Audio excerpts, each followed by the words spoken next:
Si sono svolti a San Marco d'Alunzio dal 29 luglio al 2 agosto i solenni festeggiamenti in onore dei santi patroni Marco, Nicola e San Basilio.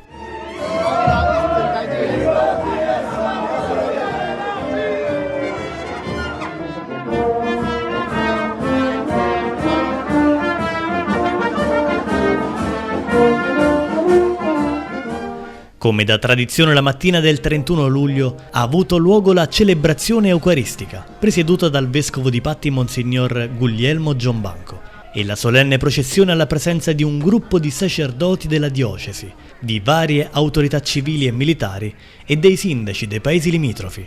Quest'anno in modo particolare sono stati ricordati 300 anni dall'istituzione della festa di San Marco e San Nicola.